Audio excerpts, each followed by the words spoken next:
Assalamualaikum warahmatullahi wabarakatuh. Bertemu lagi dengan saya di program e-learning.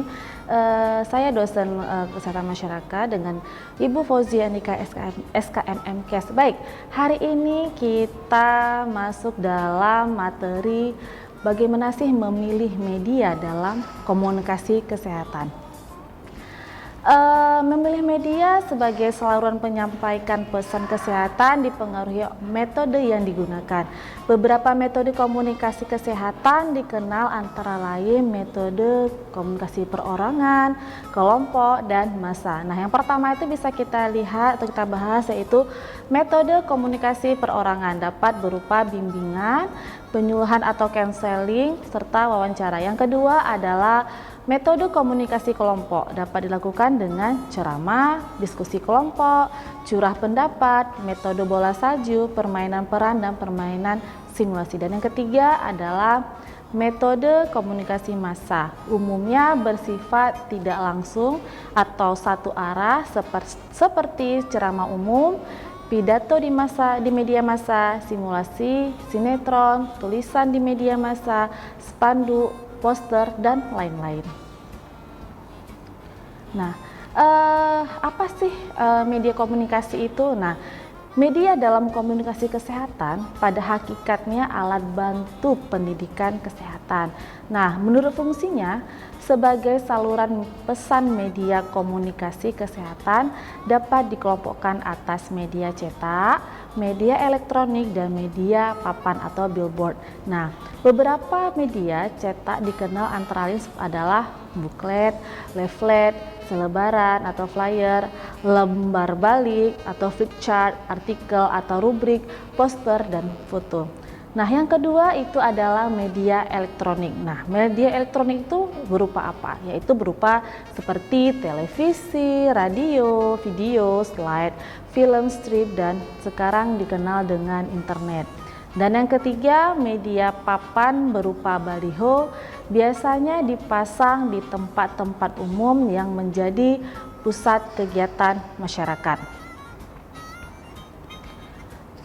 Nah, ada alat peraga yang digunakan secara kombinasi nih, misalnya menggunakan papan tulis dengan foto atau sebagainya. Tetapi dalam menggunakan alat peraga, baik secara kombinasi maupun tunggal, ada dua hal yang harus diperhatikan. Yang pertama, yaitu alat peraga harus mudah dimengerti oleh masyarakat. Yang kedua, ide atau gagasan yang terkandung di dalamnya harus dapat diterima oleh sasaran. Nah, media dalam komunikasi kesehatan itu sudah pasti ada manfaat dan tujuannya. Nah, manfaat penggunaan media dalam komunikasi kesehatan itu yang pertama itu adalah membantu dalam mengatasi banyak hambatan dalam pemahaman. Yang kedua, mencapai sasaran. Yang ketiga, merangsang sasaran untuk meneruskan pesan yang diterima kepada orang lain. Yang keempat, mempermudah penyampaian informasi. Yang kelima, menimbulkan minat sasaran pendidikan. Sekarang kita masuk ke tujuan. Ada tujuan media dalam komunikasi. Nah, yang pertama itu menciptakan iklim bagi penerimaan dan perubahan nilai, sikap, dan perilaku kesehatan. Nah, yang kedua itu ada tujuannya adalah mengajarkan keterampilan mendengarkan, membaca, menulis, hal-hal yang berkaitan dengan kesehatan, dan sebagainya. Yang ketiga ada pengganda sumber daya pengetahuan, kenikmatan, dan anjuran tindakan kesehatan. Nah, terakhir membentuk pengalaman baru terhadap perilaku hidup sehat dari statis ke dinamis.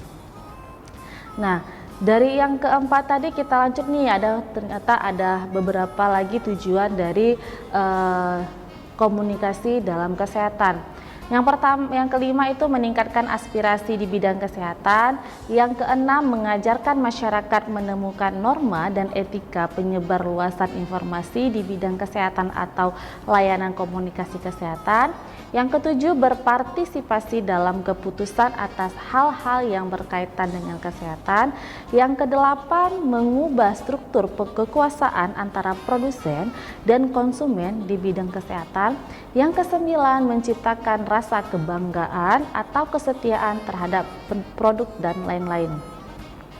Nah, ini ada dari klasifikasi media komunikasi kesehatan. Nah, menurut Umar Hamalik, Jamarah dan Sadiman dalam ADRI pada tahun 2008 mengelompokkan media promosi kesehatan menjadi 2 kelompok.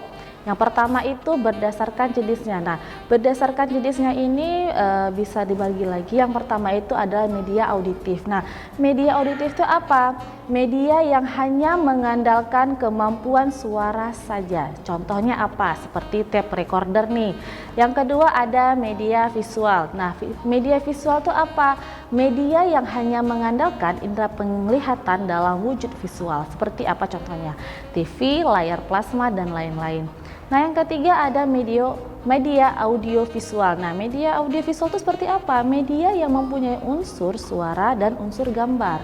Nah, jenis media ini mempunyai kemampuan yang lebih baik, dan media ini dibagi lagi nih ke dalam 2 jenis. Yang pertama ada audiovisual diam dan audiovisual gerak. Nah, apa sih audiovisual diam? Audiovisual diam itu menampilkan suara dan visual diam seperti film, sound slide.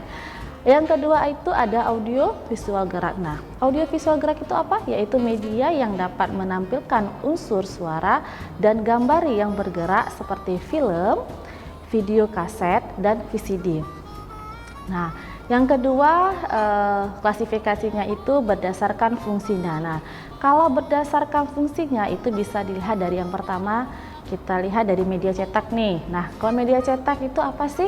Media cetak yaitu suatu media statis yang mengutamakan pesan-pesan visual. Nah, pada umumnya terdiri atas gambaran sejumlah kata, gambar, atau foto dalam tata warna. Nah, contohnya apa nih? Poster, leaflet, brosur, majalah, surat kabar, lembar balik, stiker, dan pamflet. Nah, fungsi utama dari media cetak ini apa? Yaitu memberi informasi dan serta juga sebagai menghibur. Nah, kelebihan yang dimiliki media cetak antara lain yaitu pasti sudah tahan lama nih, mencakup banyak orang, biaya juga tidak terlalu tinggi, tidak perlu energi listrik, dan dapat dibawa kemana-mana, serta juga mempermudah pemahaman dan meningkatkan gairah belajar. Nah, ada kelebihan dan pasti ada kelemahannya. Nah, kelemahannya itu apa?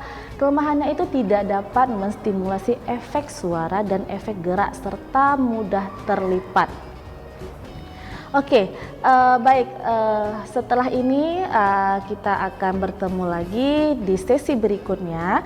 Setelah pesan-pesan berikut ini, jangan kemana-mana. Terima kasih. Assalamualaikum warahmatullahi wabarakatuh.